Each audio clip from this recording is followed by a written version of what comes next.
अस्सलाम वालेकुम, मैं हूँ इमाद जी।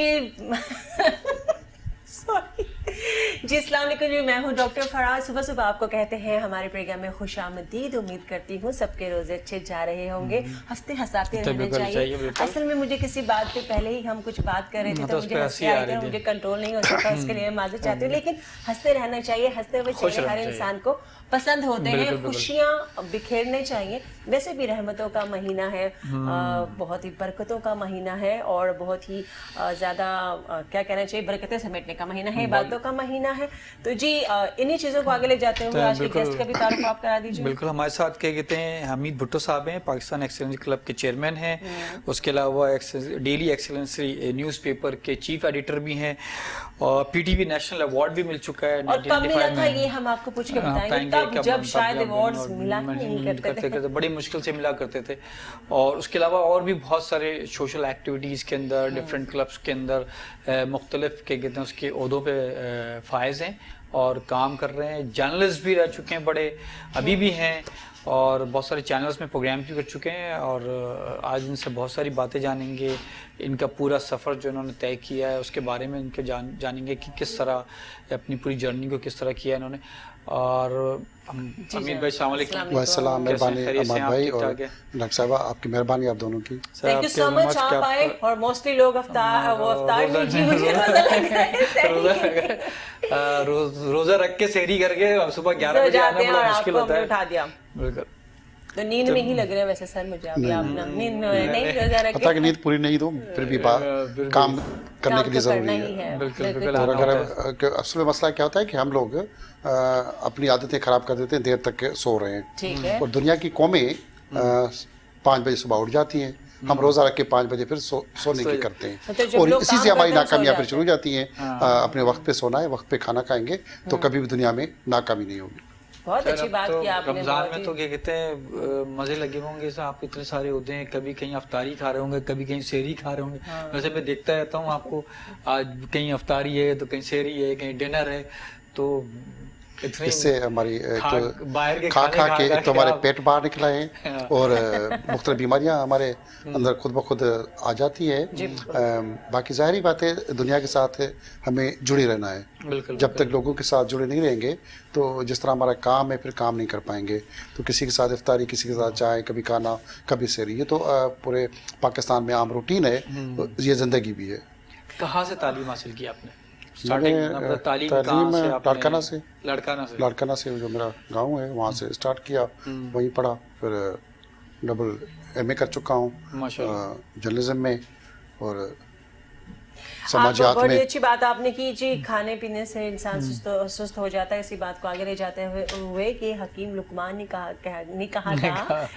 कहा था कि जी जब मैदा बहुत ज़्यादा बढ़ जाता है तो दिमाग काम करना छोड़ देता है। इसीलिए हमारे सुन्नत रसूल भी है कि आप बैलेंस डाइट रखें, हर चीज़ में आपको बैलेंस होना चाहिए। खाना पीना भी बैलेंस हो, पेट में इतनी जगह छोड़ दें कि आपको भूख का एहसास रहे, आप अपने अल्लाह ताला की नेमतों का शुक्र अदा भी करते हैं और आप एक्टिव भी रहते हैं। हाँ, वरना ज़्यादा पेट भर के खा लेंगे तो सोएंगे। हकीकत भी यही है, रमज़ान भी यही हमें सिखाता है रोज़ा कि हमें भूख का एहसास हो और अपने जिस्म की हम कुर्बानी दें कि पेट खाली रखें और उससे हमें बहुत सारी बीमारियों से बच जाएंगे।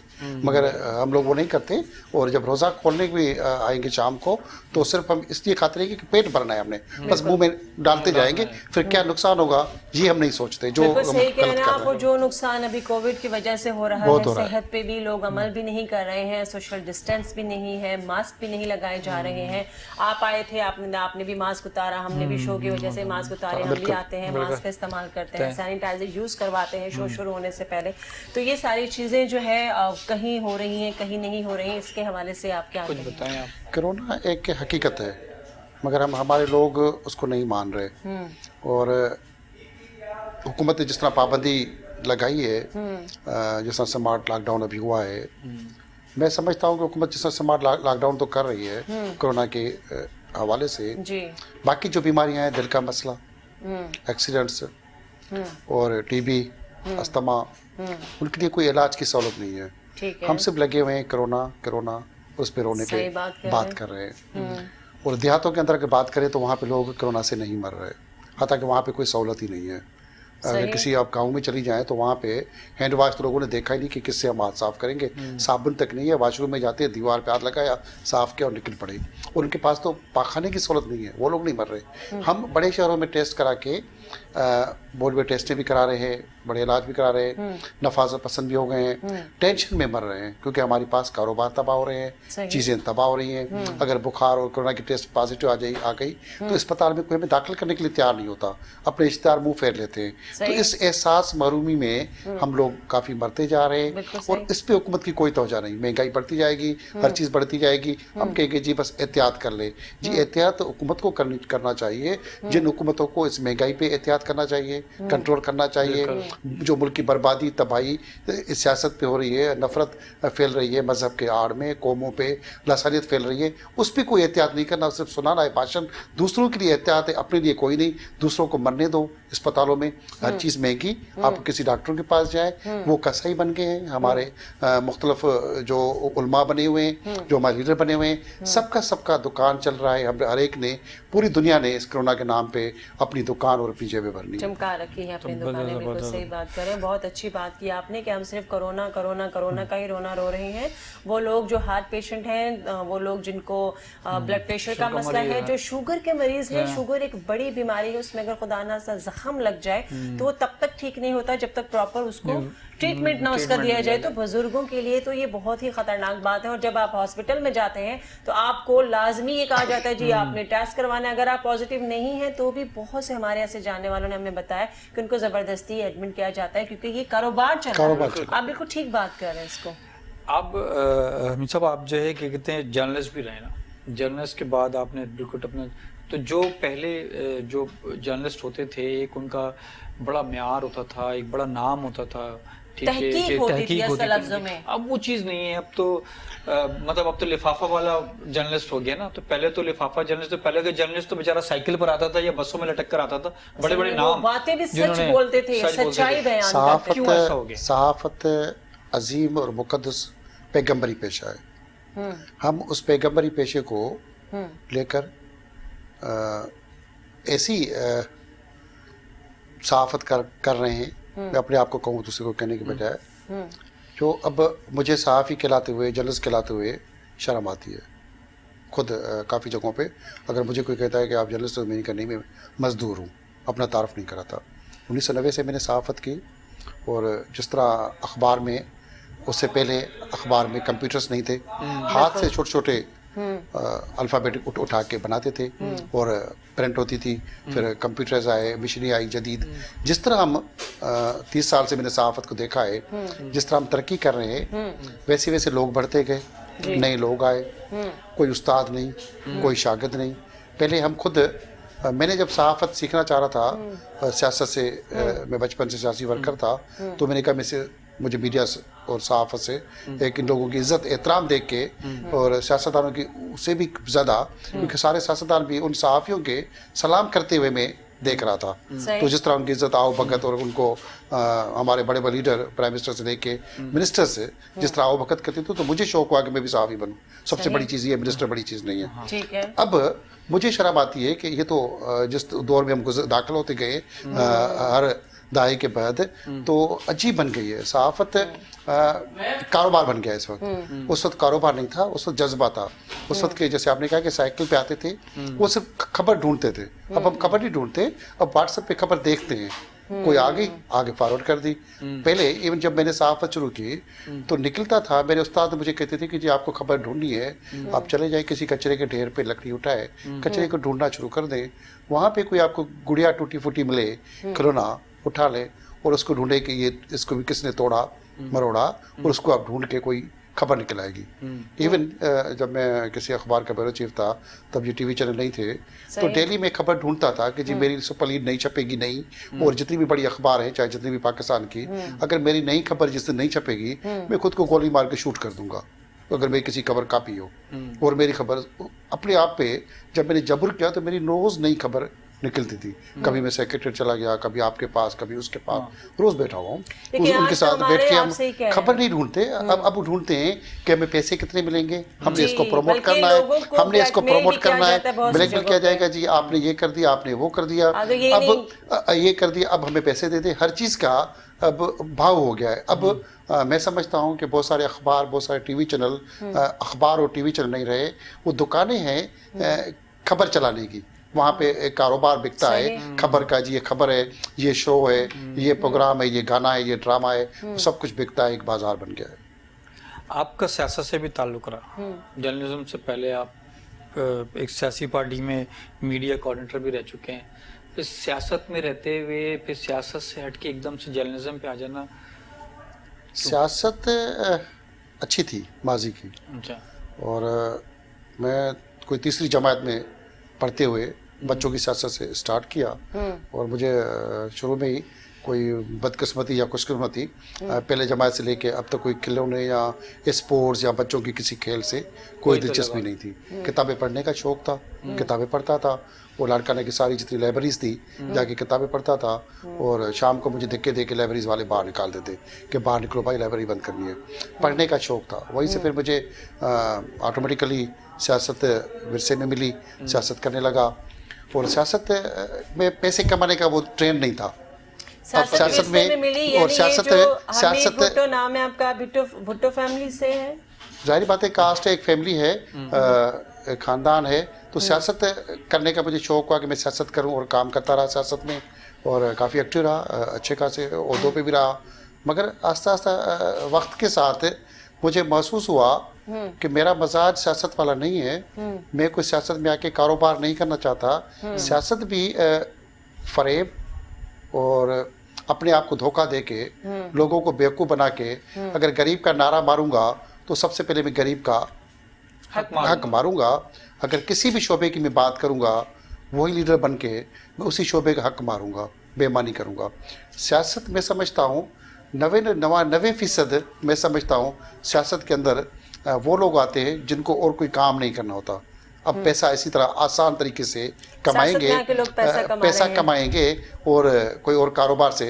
सबसे अच्छा कारोबार जो इस वक्त पाकिस्तान में वो है सियासत में आके आप किसी अच्छी जगह पे चले जाए, फिर आप अच्छे बिजनेसमैन बन सकते हैं, आपको खुद ही अच्छी जगह मिल जाएगी। बेहतरीन बिजनेस में समझता हूँ सियासत है। चूस के गरीबों का खून चूसे, गरीबों का खून तो नहीं चूसते, उनका नाम का चूसते, उनका कोई हक नहीं खाते, उनका नाम इस्तेमाल करके खाते हैं। किसी डायरेक्ट कोई सियासतदान किसी का कुछ नहीं खाता। महंगाई की हम बात करते हैं, अगर हम नौकरियां नहीं हैं, जैसे शुरू में भी आपने भी कहा और हम भी देख रहे हैं, जैसे कोई कारोबार नहीं है, लोग एंजाइटी से मर रहे हैं, टेंशन से मर रहे हैं, और ये बीमारी को बहुत बड़ा, अगर एक जिस तरह अगर देखा जाए दुनिया में मुख्तलिफ किस्म की बीमारियां आती हैं, उनको हम फेस करते हैं और वो चली जाती हैं, और उसमें भी अमवात होती हैं। जैसे शुरू में चिकनगोनिया आया, उसमें लोगों की काफी अमवात हुई, फिर आपको पता है डेंगू है, उसकी वजह से भी लोगों की अमवात होती है, नमूनिया में भी हो जाती है। लेकिन कोरोना को सबसे ज्यादा कोरोना में लोगों को इतना ज्यादा परेशान कर दिया गया है, इतना डराया जा रहा है। या एहतियात तो ज़रूरी है, लेकिन उसके साथ साथ बाकी चीज़ों को बहुत ज़्यादा नज़रअंदाज किया जा रहा है। बिल्कुल हकीकत है, बाकी सब चीज़ों को नज़रअंदाज किया जा रहा है। हमारी एजुकेशन तबाह हो रही है, हेल्थ तबाह हो रही है, कारोबार तबाह हो रहे हैं। पर पूरी दुनिया में जहाँ पे पाकिस्तानी वाहिद कौम है जहाँ पे दुनिया सारी बंद थी, तो पाकिस्तानी ने अपनी फैक्ट्री सब कुछ खोला रखा, सारा कारोबार।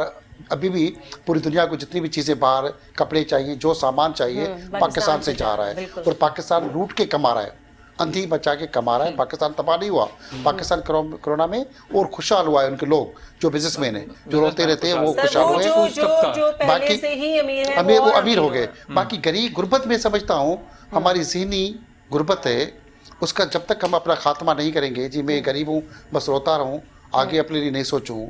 अगर मैं एंकर हूँ, साथ में सिर्फ मीडिया जी मुझे तनख्वाह नहीं दे रही, मैं दूसरा काम नहीं करूँगा, मुझे ये पैसे दे देंगे, तो मैं कैमरामैन हूँ, मैं सहाफ़ी हूँ, भाई आगे के लिए सोचिए। अगर आप इस काम में तरक्की नहीं कर रहे, आपको 10,000 रुपये मिल रहे हैं, तो दूसरा काम शुरू कर दें। और एक शहर में आपका बरकत नहीं हो रही, दूसरे शहर में हिजरत कर लें। अगर आपको किसी कारोबार में, किसी काम में 5 साल 10 साल नहीं आए, तो दूसरा काम छोड़ देना चाहिए। हम उसमें लगे रहेंगे कि जी मैं गरीब हूँ। मैं समझता हूँ वो अपनी तकदीर तकदीर तब्दील नहीं करना चाहता।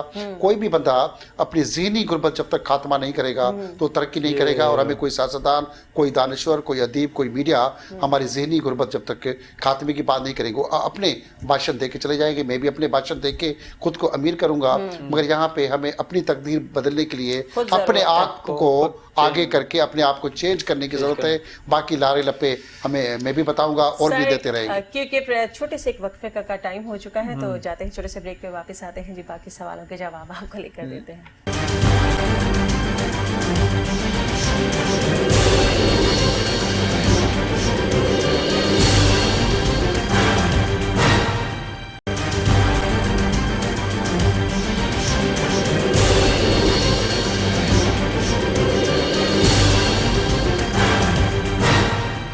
वेलकम बैक जी, हम वापस आ चुके हैं और सुबह सुबह का टाइम है। हमने बहुत सी ऐसी गुफ्तगू का स्टार्ट कर दिया है जो कि मेरी कोशिश होती है कि मैं ना करूं, मगर क्या करें। आप लोगों से हमें इतना प्यार है, आप लोगों तक ऐसी चीज़ें हम पहुंचाना चाहते हैं। लोगों के जब हम सवाल करते हैं तो खुद ब खुद जज्बात भी उनके भी सामने आ जाते हैं, जो उनके दिल में बातें होती हैं। भुट्टो साहब अभी हमें यही बता रहे थे कि भाई किस तरह लोग खुद को चेंज नहीं करना चाहते हैं और वो अपने दिमाग को जब तक अपनी सोच को नहीं बदलेंगे वो कभी आगे नहीं जा सकते हैं। हम हमेशा सर आप बिल्कुल ठीक कह रहे हैं कि अगर घर का निज़ाम बदलना है तो हम कोई एक बंदा भी उसको बदल सकता है और पूरे लोग मिलके भी बदल सकते हैं। तो ये किस तरह लोगों से कहा जाए, कैसे उनके दिमाग को बदला जाए? हमारे पाकिस्तान के अंदर लोगों का दिमाग तब्दील करना इतना आसान नहीं है। बिल्कुल। हमने किसी आलम के पीछे, किसी मजहबी जुनूनी के पीछे, कभी किसी सियासतदान के पीछे, कभी किसी सिंधी, मुहाजिर, बलोच, पठान, हज़ारा, सराइकी, पाकिस्तान की कोई 52 ज़बानें, सबके पीछे हर बंदे ने अपनी छोटी छोटी दुकान खोल के रखी है मोहल्ले में।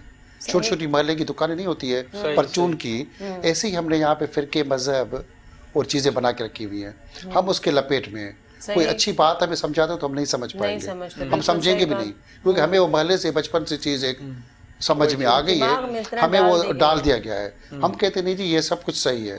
अगर जिस दिन किसी को समझ में आ जाती है कि मैंने अपनी तकदीर बदलनी है, मैंने अपने लिए, अपनी फैमिली के लिए कुछ करना है, थोड़ा सा अपने दिमाग में मिर्च मसाला डालेगा तो चेंज हो जाएगा। और कुदरत का निज़ाम भी है कि आपको एक चीज़ रास नहीं आती तो आगे हिजरत करे, आगे हिजरत नहीं करे, नहीं करे। अपने घर के अंदर आपको सुकून से नींद नहीं आती तो जो चारपाई आप यूं पड़ी हुई है तो यूं कर दे, आपका नींद आना शुरू हो जाएगी। ये भी एक कुदरती एक आर्ट है, ये भी आर्ट है, ये भी है, ठीक है, ये भी थेरेपी है। तो आप ये भी करें। अगर आपका रिश्ता तक नहीं होता किसी लड़की का लड़के का, तो वो सिर्फ बेड की समत चेंज कर ले, वो रिश्ते हो जाते हैं, क्योंकि आपके ऊपर सूरज के और आपके चांद के असरात पड़ते हैं बॉडी पे। हम वो भी नहीं देखते। हम देर से उठेंगे, हमारे पास बदबख्ती के असरात शुरू हो जाते हैं, क्योंकि हर और बीमारी जो जन्म लेती हैं वो भी हम वॉक नहीं करेंगे, देर से उठेंगे और टाइमिंग नहीं होगी तो आपके ऊपर बदबख्ती की अलामतें शुरू हो जाती है। ये कुदरती निज़ाम है। खुदा देखिए काफरों का भी है, मुसलमानों का नहीं। वो किसी से, मैं अगर शायद मुझे कोई काफर कह दे, मैं बड़ी बात कर दूँ तो मैं डर के कहूँगा तो रिश्तेदारी, अल्लाह ने किसी को पैदा नहीं किया, किसी को जना नहीं है, मगर वो सब के लिए एक इंसानों के लिए बराबर रखता है। मगर हम मुसलमान कहते हैं कि जी हमने, अगर मुसलमान हैं तो हमारी तो सब कुछ की माफ़ी हो तो हमें माफ़ करेगा, बिल्कुल हमें इस पे ईमान है। मगर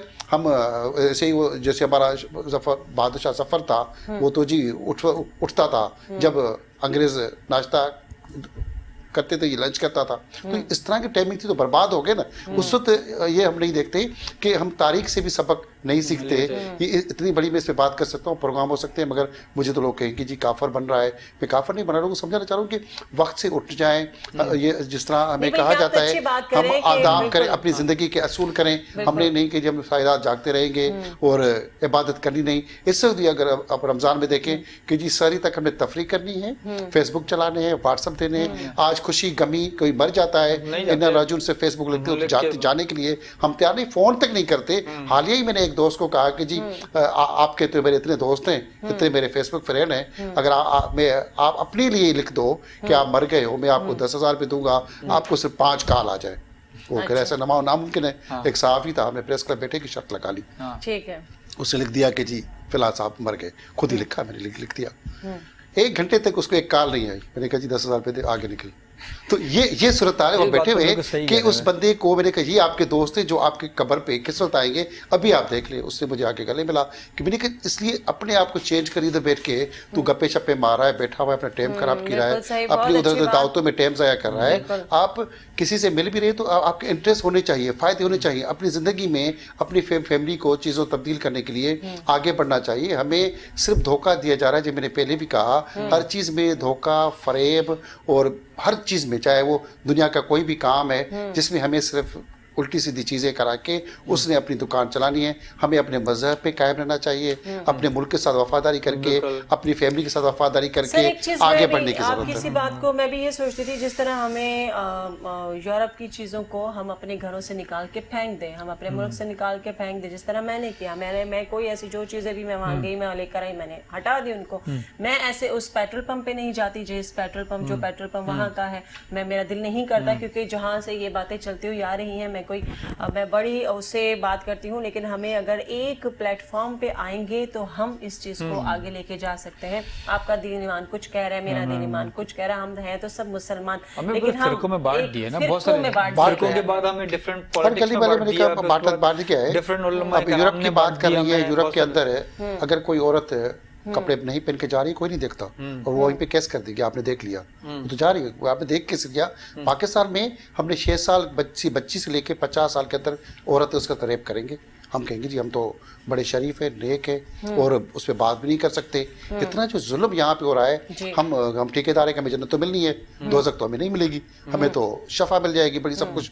मगर ये हम अपना अंतर गिरेबान हम नहीं देखते कि हमारे अंदर कितनी बुराइयां हैं, हमें किस चीज़ की सज़ा मिल रही है। ये भी कोरोना जो वबा है, ये भी तो हमें सज़ा है ना, और क्या। पूरी दुनिया के अंदर हमारे जो अमल है वो नेक है, बुरे हैं, अमल है। हम खुदा के साथ कोई सौदा नहीं करते। खुदा के साथ जो बंदा सौदा कर ले, आपके पास 1 लाख रुपया है, सिर्फ उसमें 1000 रुपया भी खुदा के नाम पे खर्च कर ले ईमानदारी के साथ, तो बरकतें बढ़ जाती हैं। हम वो नहीं करेंगे, हम कहेंगे जमा करना है जी, पैसे जमा करके। और जितने भी हमारे बड़े लीडर हजरा आते हैं, इवन उन्होंने क्या करना है, अच्छी अच्छी गाड़ियाँ 10 तो देना है जी, हम पैसे दूसरों में बांट दो, अपने लिए जी 2 करोड़ की गाड़ी होगी, और वहाँ पे आके वो बात करने के लिए भी 20 लाख रुपए चाहिए। तो एक फनकारों की तरह यहाँ पे तो हमारे बहुत सारे ऐसे हजरात हैं जो सिर्फ बातें सुनाते आके वाइज देते, वो भी 20-20 लाख रुपए लेते हैं, तब आके सुनाते हैं। उन्होंने किसी की मदद नहीं करनी। हमारे बहुत सारे फनकार हैं, मीडिया पर्सन हैं, 50 लाख पर प्रोग्राम के लेंगे, मगर अपनी उस बिरादरी की, कवाल की या किसी की 10,000 की मदद नहीं करनी। हमारे ऐसे ही बहुत सारे टीवी एंकर हैं, मेरे बहुत सारे, हम 10 लाख तनख्वाह तो लेंगे, कोई एंकर या कोई हमारा कैमरामैन बीमार या मर रहा है तो हम उसको 10,000 रुपये लिफाफा देने नहीं जाएंगे, आदत भी नहीं करेंगे, फ़ोन नहीं करेंगे, मरने दो। तो यहाँ पे जब हम एहसास ख़त्म हो रहा है, जब हमारे पास सिर्फ अपने लिए एहसास है कि हम जिंदा लाशें बन के घूम रहे हैं यहाँ पे, मैं समझ रहा हूँ बहुत सारे लोग हम वैसी जिंदा लाशें चल रहे हैं, बस चल रहे हैं, खा रहे हैं, और लाशों से अलावा कुछ नहीं, बाद में से मिट्टी में डाल के दफन कर देते हैं। लाशें बहुत सारी यहाँ पे। आपने पाकिस्तान एक्सेलेंसी क्लब बनाया, ठीक है, और उसमें सारे बैरोक्रेट जमा कर लिया आपने, सेक्रेटरी लेवल सारे, ठीक है। आपने एक वो उसमें बना लिया कि जी 18 ग्रेड से ऊपर के लोग आप अपने क्लब में लेंगे, 18 वाले से नीचे जो हैं वो क्लब में नहीं आएंगे।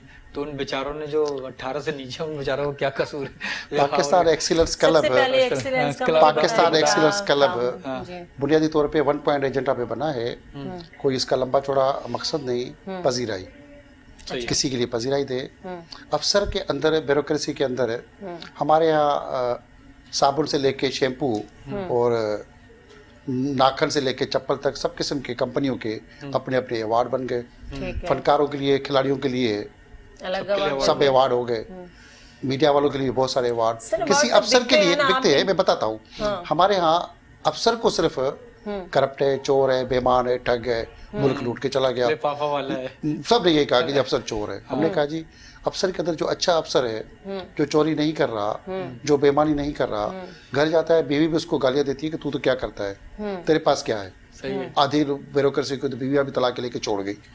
हमने हमारे वो देखे, हमने कहा कम से कम उनके पीछे सिविल सोसाइटी खड़ी हो जाए, वाह तो कर ले कि आपने अच्छा काम किया, हम आपके एजाज में कुछ करते हैं। तो ये एक्सीलेंस अवार्ड बेसिकली अच्छे जो टॉप की ब्यूरोक्रेसी है वहीं से स्टार्ट हुआ कि हम पहले टॉप के ऑफिसर जो आगे जाके जल्दी रिटायर हो जाते हैं, जो सेक्रेटरी होते हैं, कमिश्नर होते हैं, 2-3 साल के बाद रिटायर हो जाते हैं, उनकी लंबी कोई ज़्यादा मामला नहीं होता, 5 साल। तो हमने कहा उनकी वाह कर ले, 100% मेरिट पे हमने उनको वाह करने के लिए पजीराई के लिए एक्सीलेंस अवार्ड शुरू किया। हमने पहले खुद एक्सेलेंस अवार्ड फनकारों, शोबिस और सामाजिक खिदमतकारों के लिए 4 साल पहले शुरू किया। फिर 2 साल के बाद हमें भी अक्ल आई कि इनको तो सब दे रहे हैं, हम क्यों दे रहे हैं।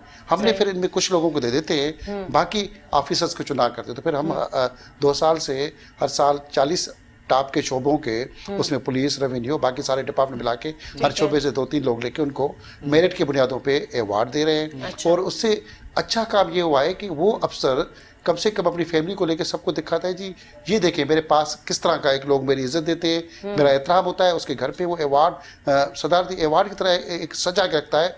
अब उसी हमारे अवार्ड को देख के सदारती अवार्ड से लेकर जितने हमारे पाकिस्तान के ऑफिशियल अवार्ड है उस अफसर पर निगाह डालते हैं। और उनको ऐसे अवार्ड देने के बाद गवर्नमेंट की भी आंखें खुली है कि चलो अफसर को भी अवार्ड देना चाहिए, जो नहीं दिया जाता था फौजियों को, बाकी लोगों को दिए जाते थे। मगर बाकी सिविल सर्वेंट्स हैं वो भी काम करते हैं इस मुल्क के लिए, उनको खुद वो दूसरों को नामजद करते हैं मगर उनको कोई नामजद नहीं करा था। तो ये हमने एक सिलसिला शुरू किया। आपने कहा 18 ग्रेड से इसलिए हमने शुरू किया कि क्लब के अंदर आम बंदा जल्दबाजी में नहीं आए, छोटे अफसर आएंगे तो बड़े अफसर को कैसे चुनाव करेंगे, ये तो फैसले करने की ज़रूरत है। जब अवार्ड ही हम दे रहे थे कम से कम 18 ग्रेड तक, तो उनके चुनाव के लिए ऐसे मेंबर हों, ऐसी टीम हो कि वो फैसला प्रॉपर तरीके से कर पाए।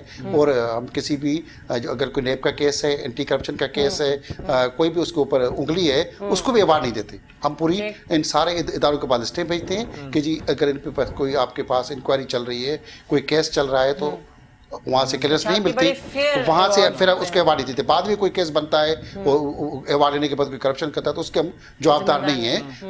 एक मगर पहले हमारी शफाफ इंक्वायरी, उसमें जितने भी हमारे पाकिस्तान के इंटेलिजेंस इदारे हैं उनके भी हेड ऑफ डिपार्टमेंट हमारे बोर्ड के मेंबर हैं, उनको भी बिठाते हैं।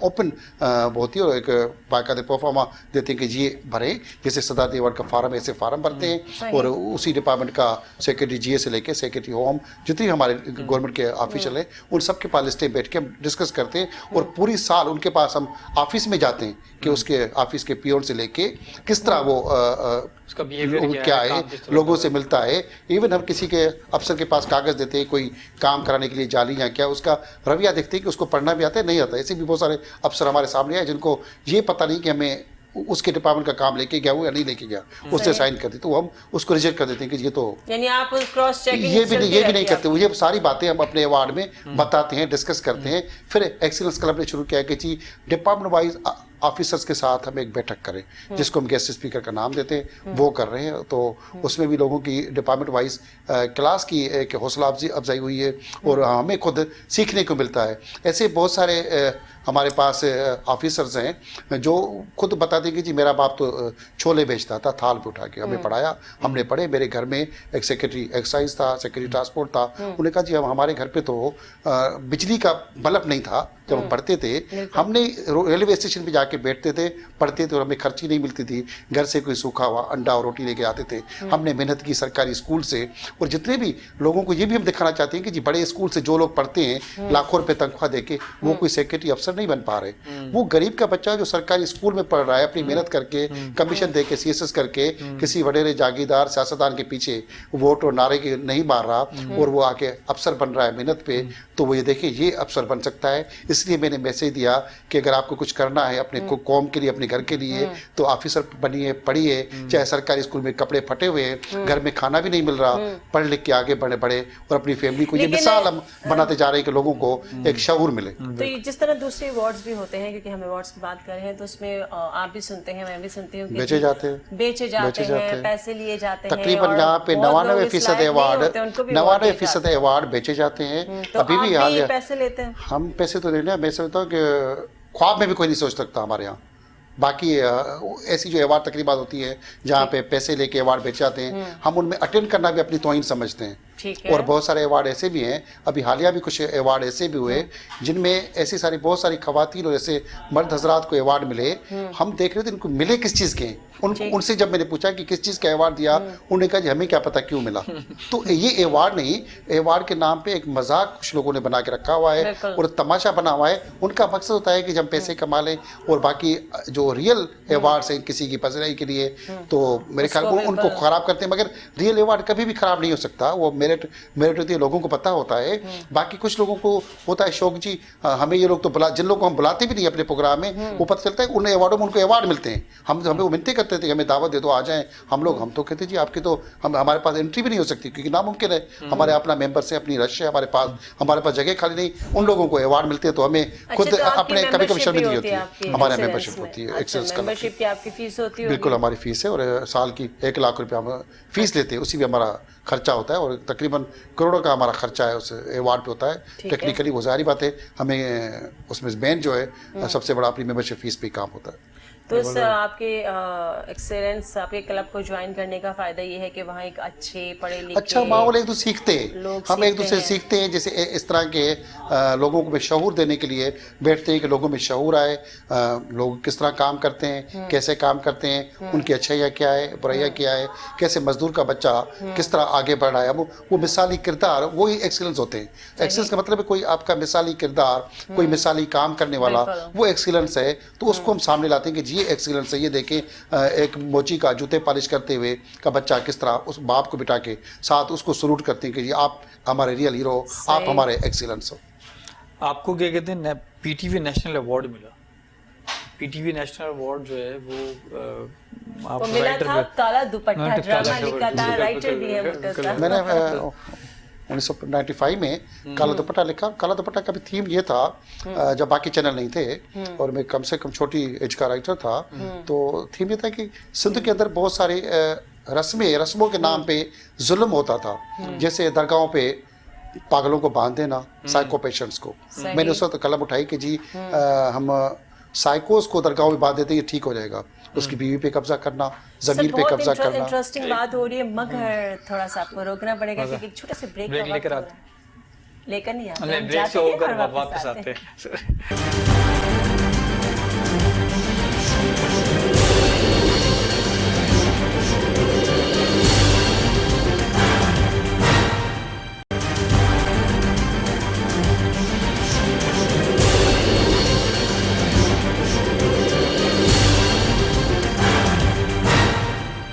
जी जनाब, तो वापस आ चुके हैं और हम जान रहे थे काला दुपट्टा के ऊपर की क्या स्टोरी थी।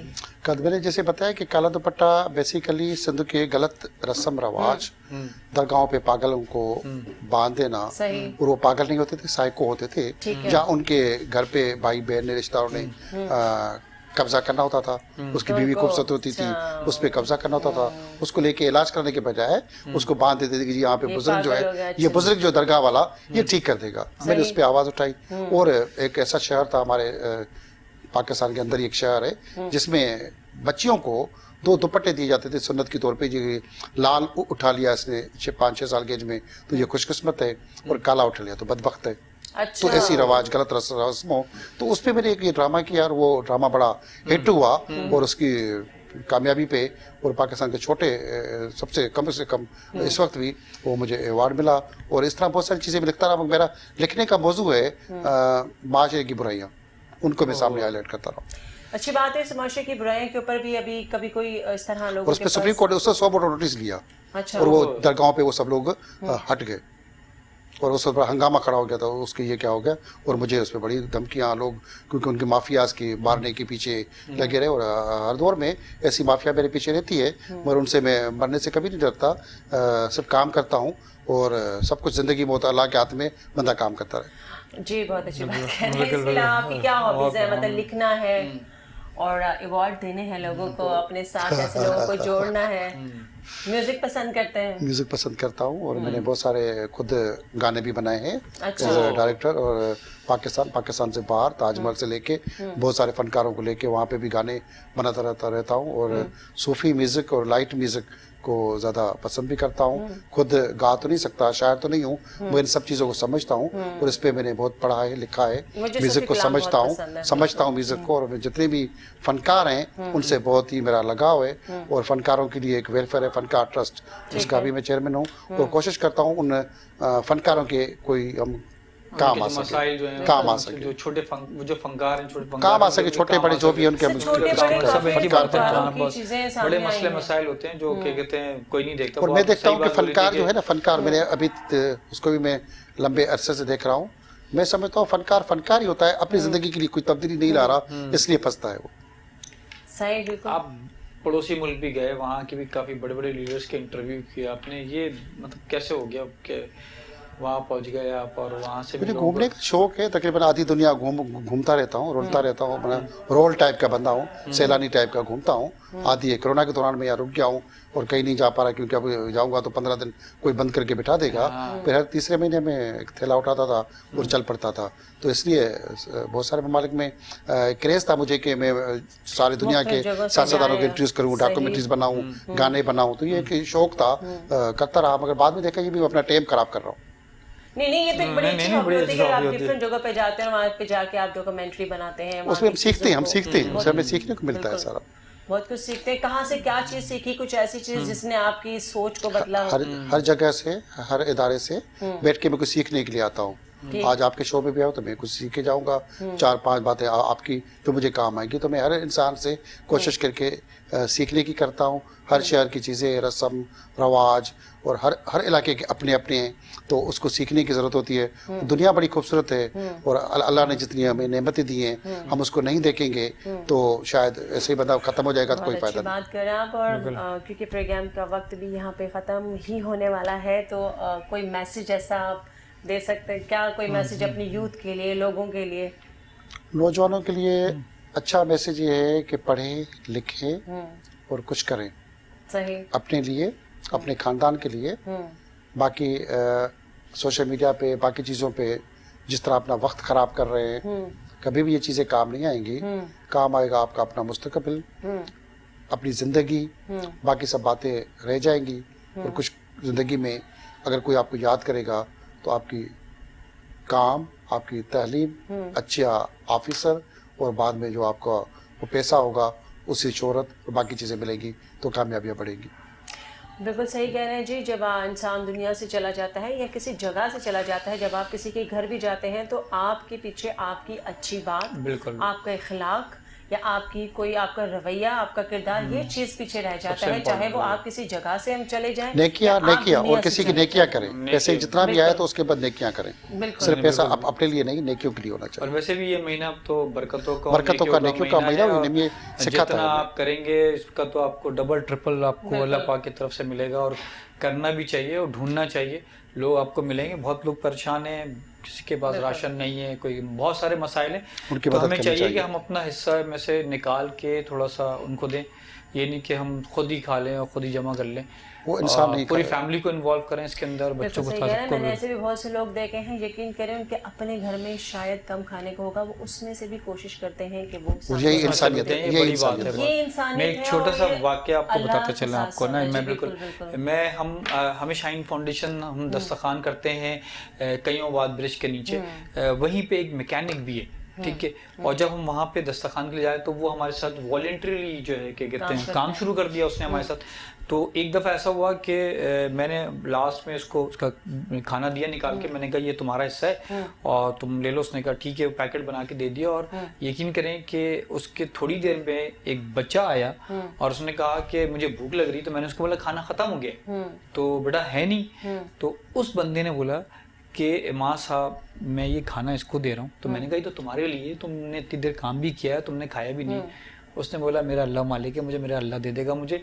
और उसने वो पैकेट उठाया और वो बच्चे के हवाले कर दिया। तो आप यकीन करें मेरा दिल में देख के कि एक मैकेनिक है, उसको ये भी नहीं पता था कि मैं अभी सारे दिन में कितने पैसे कमाऊंगा या लेके जाऊंगा, नहीं मिलेगा, मगर उसका हौसला, उसकी चीज़ कि उसने अपनी चीज़ उठाई और उस बच्चे को दे दिया। और बड़ी अखलाक के साथ, बड़ी जानवर जो है ना सिर्फ अपने लिए सोचते हैं, इंसान दूसरों के लिए सोचता है। बिल्कुल सही कह रहे हैं जी। ये महीना भी ऐसा है, बरकतों का है, रहमतों का है और एक दूसरे से खुशियां बांटने का है, तकलीफों को तो हम बांटते ही हैं, लेकिन खुशियाँ बहुत कम लोग बांटते हैं, तो कोशिश करें कि दूसरों के साथ खुशियाँ भी बांटें। उम्मीद करती हूँ आज का प्रोग्राम पसंद आया होगा। थैंक यू सो मच, आपका बहुत बहुत शुक्रिया। थैंक यू, आपकी मेहरबानी। भुट्टो साहब भुट्टो साहब आज बाकी रोजा बहुत लग रहा है, अभी तो शुरुआत हुई है। तो जी इजाजत दीजिए डॉक्टर फराह को, मात को और मेहरबानी आपकी। आबिद भुट्टो हम साहब साहब को। अल्लाह हाफिज। पाकिस्तान जिंदाबाद।